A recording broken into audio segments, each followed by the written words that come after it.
Friendship cafe में बैठा युवेन किसी का इंतजार कर रहा था।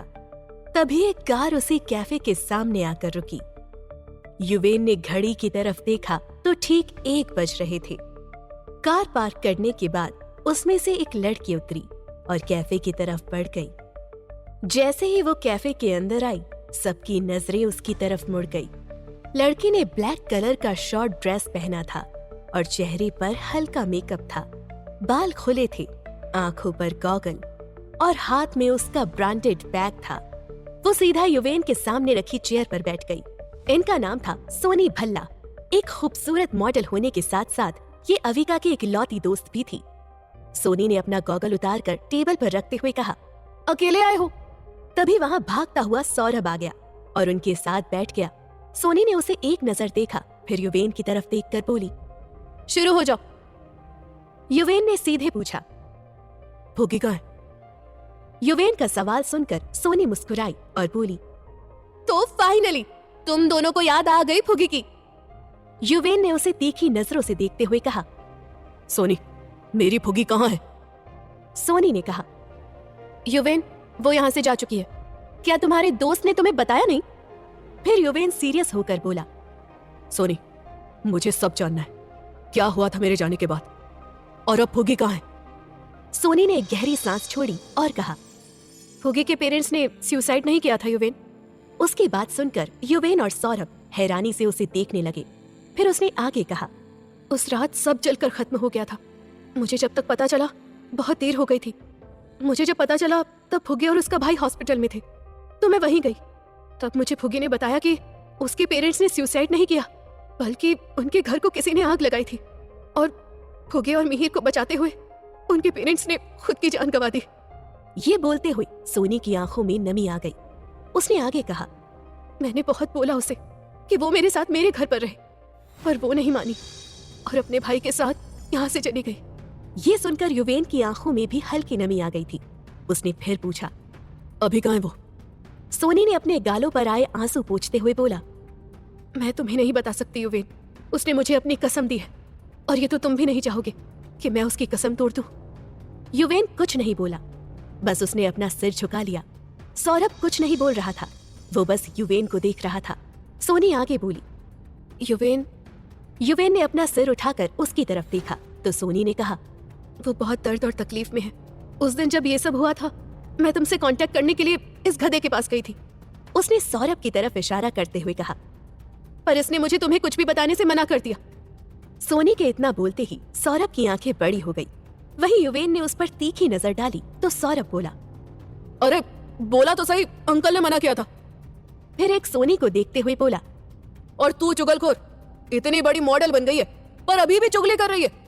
उसकी बात सुनकर सोनी ने उसे घूर कर देखा और फिर अपनी नजरें युवेन की तरफ कर ली और बोली, एक 17 साल की लड़की अपने 13 साल के छोटे भाई को लेकर अपना सब कुछ छोड़कर नई जगह चली गई, नई शुरुआत करने। क्या ये आसान था? फिर एक गहरी सांस लेकर उसने कहा, मैं तुम्हें नहीं बता सकती कि वो कहाँ है, पर युवेन, तुम उसे ढूंढ सकते हो और मुझे पता है उसे ढूंढने में तुम्हें ज्यादा वक्त नहीं लगेगा। फिर थोड़ा रुककर उसने कहा, मैं बस चाहती हूँ कि उसका दर्द कोई बांटे। वो पूरी बदल गई है युवेन, ना वो हंसती है ना खुश होती है, बस अपनी जिंदगी काट रही है। इतना बोलकर वो चुप हो गई और उसकी आंखों से रुके हुए आंसू उसके गाल पर आ गए, जिन्हें उसने झट से साफ कर लिया। कुछ वक्त उस टेबल पर ऐसे ही शांति रही। फिर सोनी अपनी चेयर से उठी और अपना गॉगल आंखों पर लगाकर बैग उठाकर चल दी। पर कुछ कदम चलने के बाद वो रुकी और पीछे मुड़कर युवेन की तरफ देखकर कहा, युवेन, तुमने 6 साल पहले उसे क्यों छोड़ा? युवेन कुछ नहीं बोल पाया, पर उसकी आंखों में दर्द साफ दिख रहा था। तभी सोनी आगे बोली, वैसे तुम कभी मुंबई गए हो? जाना कभी, बहुत अच्छी जगह, और मैं भी आजकल वही हूँ। इतना बोलकर वो वहां से बाहर निकल गई। सौरभ और युवेन बस उसे जाते देखते रहे, पर उसकी बात सुनकर युवेन के दर्द भरे चेहरे पर एक मुस्कान आ गई। युवेन को ऐसे मुस्कुराते देख सौरभ को कुछ समझ नहीं आया। युवेन वहां से अपने ऑफिस के लिए निकल गया, तो वहीं सौरभ भी सीधे हॉस्पिटल चला गया। कुछ देर बाद अपने कैबिन में बैठ युवेन कुछ सोच रहा था। कुछ देर सोचने के बाद उसने अपना मोबाइल उठाया और किसी को कॉल किया। एक दूसरे शहर के एक बड़े से बंगले में लगभग 26 साल का लड़का खड़ा था और उसके हाथ में गन थी। और उसके ठीक सामने एक आदमी की लाश पड़ी हुई थी। उसने अपनी गन कमर में फंसाई और उसके सामने खड़े आदमियों को इशारा किया तो वो उस लाश को लेकर चले गए। फिर वो लड़का सोफे पर बैठ गया और उसने सामने टेबल पर रखी अपनी सिगरेट उठाकर होठों के बीच लगाई और लाइटर से जला दी। वो अभी कश ले रहा था कि तभी उसका मोबाइल रिंग हुआ। उसने अपना मोबाइल देखा और स्क्रीन पर फ्लैश हो रहे नाम को देखकर थोड़ा हैरान हुआ, पर उसके चेहरे पर खुशी के भाव भी आ गए। उसने जल्दी से कॉल उठाया। दूसरी तरफ से युवेन की आवाज आई, कहाँ हो तुम विकी? 26 साल का विकी एक माफिया डॉन था और युवेन ने एक बार उसकी जान बचाई थी। तब से वो लोग दोस्त थे। विकी सिगरेट पीते हुए बोला, मुंबई। युवेन अपनी चेयर से उठकर विंडो के पास खड़ा होकर गया। फिर कहा, मेरा एक काम है। किसको उड़ाना है? विकी सिगरेट एस्ट्रे में बुझाते हुए बोला। युवेन ने अपनी गहरी आवाज में कहा, नहीं, नाम अविका शर्मा, उम्र 23 साल, अपने छोटे भाई मिहिर शर्मा, उम्र 17 साल, मुंबई में रहते हैं। तुम्हें इनके बारे में पता लगाना है, कहाँ रहते हैं, क्या करते हैं, सब कुछ। विकी ने थोड़ा सीरियस होकर बोला, क्या ये वही लड़की है? युवेन ने हामी भरी तो विकी बोला, ठीक है, कल तक सारी डिटेल्स तुम्हें मिल जाएगी। विकी ने कॉल कट करने के बाद अपने एक आदमी को अविका के बारे में पता लगाने को बोल दिया।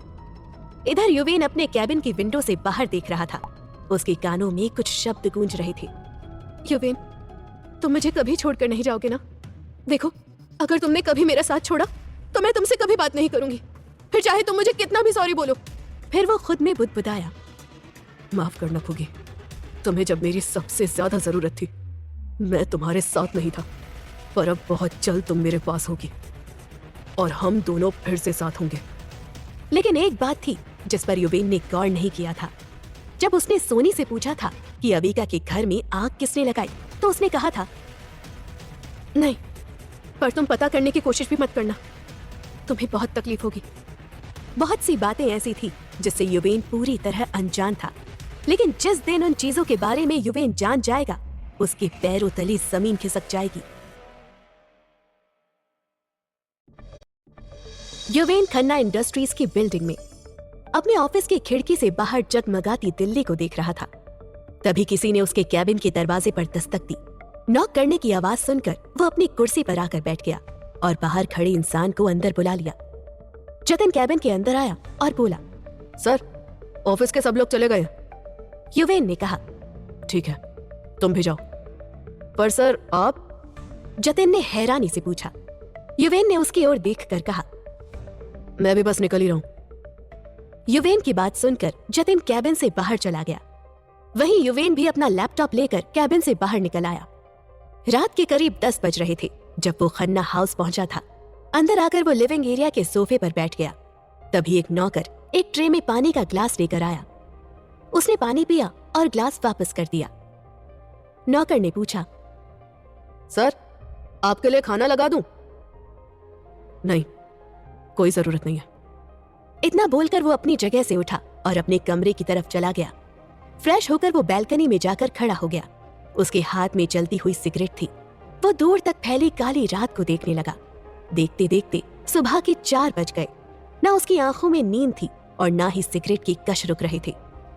उसके ठीक बगल में न जाने कितने सिगरेट के खाली पैकेट गिरे हुए थे। आखिर में उसने एक आखिरी सिगरेट बुझाई और उठकर सीधे अपने घर के जिम एरिया में चला गया। आज सुबह के 8 बजे ही वो तैयार होकर ऑफिस के लिए निकल गया था। तब तक उसके पेरेंट्स सो रहे थे।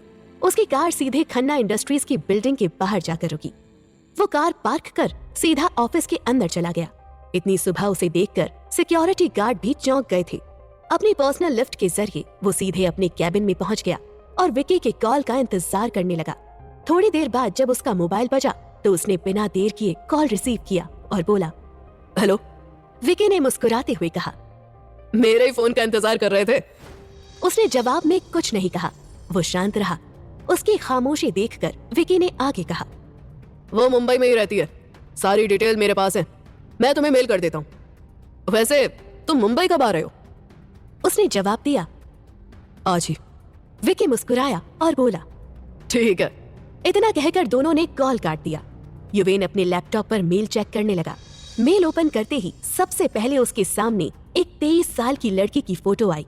उसे देखते ही उसकी आंखें नम हो गई। उसने स्क्रीन पर उस तस्वीर को हल्के से छुआ। कुछ देर उसे देखते रहने के बाद उसने आगे की डिटेल्स पढ़नी शुरू की। नाम अविका शर्मा, उम्र 23 साल। अपने छोटे भाई मिहिर शर्मा उम्र 18 साल के साथ मुंबई के एक छोटे से अपार्टमेंट में रहती है। मुंबई के ही ओबरॉय के ऑफिस में बतौर आर्किटेक्ट काम करती है। भाई 12वीं में पढ़ रहा है। भाई की पढ़ाई से लेकर घर का सारा खर्च वही लड़की काम करके चलाती है। किसी से ज्यादा बात नहीं करती, ज्यादातर शांत ही रहती है। उसकी एक मॉडल के साथ दोस्ती है। ऑफिस में भी वो किसी के ज्यादा क्लोज नहीं है। सब पढ़ने के बाद उसने अपना वॉलेट निकाला, उसमें से एक छोटी फोटो निकाल कर देखा और बोला, तुम अब भी वैसी हो फूगी। कुछ देर सोचने के बाद उसने जतिन को कॉल कर अपने कैबिन में बुलाया और कहा, आज की मुंबई के लिए 2 फ्लाइट टिकट बुक करो, हम अपनी मुंबई वाली ब्रांच में जा रहे हैं। ये सुनकर जतिन पहले चौंका, फिर हाँ कहकर वो कैबिन से बाहर चला गया। इधर युवेन ने हल्की मुस्कान के साथ खुद से कहा, मैं आ रहा हूँ फूगी। वही मुंबई शहर के ओबरॉय ऑफिस में एक लड़की अपने डेस्क पर बैठी काम में डूबी हुई थी कि अचानक उसे एक अजीब सा एहसास हुआ। उसे लगा जैसे कोई उसे पुकार रहा हो। वो व्याकुल होकर इधर उधर देखने लगी, फिर सिर झटक कर दोबारा अपने काम में लग गई। कुछ घंटों बाद ही युवेन और जतिन मुंबई एयरपोर्ट से बाहर निकल रहे थे, जहाँ विकी पहले से ही उनका इंतजार कर रहा था। इतने दिनों बाद अपने दोस्त को देखकर विकी काफी खुश था। उसने युवेन से हाथ मिलाया, फिर तीनों गाड़ी में बैठकर वहाँ से निकल गए। युवेन के चेहरे पर आज जो सुकून था, विकी और जतिन उसे साफ महसूस कर सकते थे। कुछ ही देर में उनकी गाड़ी एक बड़े और आलीशान घर के सामने रुकी। बाहर का नजारा देखकर युवेन ने पूछा, हम यहाँ क्यों आए हैं? विकी बोला, ये मेरा फार्म हाउस है, पहले यहाँ फ्रेश हो जाओ, उसके बाद उससे मिल लेना। युवेन ने हल्की मुस्कान के साथ कहा, नहीं विकी, अब और इंतजार नहीं कर सकता, तुम जतिन को लेकर जाओ, मैं जा रहा हूँ। विकी मुस्कुराया और बोला, ठीक है। फिर वो जतिन को लेकर अंदर चला गया और युवेन गाड़ी लेकर अपनी फुगी से मिलने निकल पड़ा। शाम के 7 बज रहे थे जब एक बिल्डिंग के एंट्रेंस पर आकर एक टैक्सी रुकी। उसमें से एक लड़की उतरी जिसने पीली कुर्ती और ब्लैक जीन्स पहनी हुई थी। गले में स्कार्फ और बालों का जूड़ा बना हुआ था। उसने बैग से पैसे निकालकर टैक्सी वाले को दिए और टैक्सी वहां से चली गई। जैसे ही वो बिल्डिंग के गेट से अंदर जाने लगी, तभी उसे गहरी और जानी पहचानी आवाज सुनाई दी, फुगी। आवाज सुनते ही अविका के पैर वहीं जम गए। उसे लगा शायद वो उसका भ्रम है, लेकिन तभी वही आवाज फिर से सुनाई दी, फुगी, मैं हूँ। उसने धीरे से पलट कर देखा तो उसके पैरों तले जमीन निकल गई, क्योंकि सामने युवेन खड़ा था। उसे देखते ही उसकी आंखों में आंसू भर आए। उधर युवेन की निगाहें भी बस उसी पर टिकी थी। अविका धीरे धीरे उसकी ओर बढ़ने लगी और वो भी उसके करीब आने लगा। दोनों एक दूसरे से महज 2 कदम की दूरी पर रुक गए। अविका ने कांपते हुए हाथों से युवेन के चेहरे को छुआ, जैसे यकीन करना चाहती हो कि वो सच में उसके सामने है ना, ये कोई सपना तो नहीं है। उस स्पर्श को महसूस करते ही युवेन ने अपनी आंखें हल्के से बंद कर ली थी।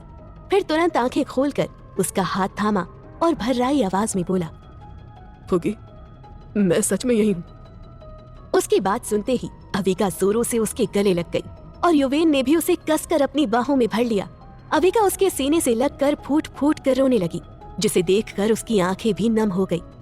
युवेन उसे चुप कराने की कोशिश करता रहा, लेकिन उसके आंसू थे जो थमने का नाम नहीं ले रहे थे। लेकिन अचानक जैसे उसे कुछ याद आया, वो एक झटके में युवेन से अलग हो गई।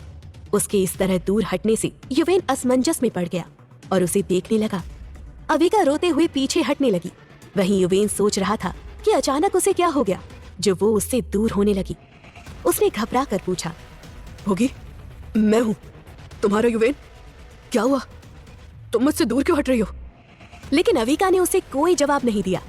वो बस पलटी और दौड़कर बिल्डिंग के अंदर चली गई। वहीं युवेन स्तब्ध खड़ा उसे जाते हुए देखता रह गया। लेकिन अविका की आंखों में उसने वो देख लिया था जो वो कभी नहीं देखना चाहता था, और वो थी नफरत।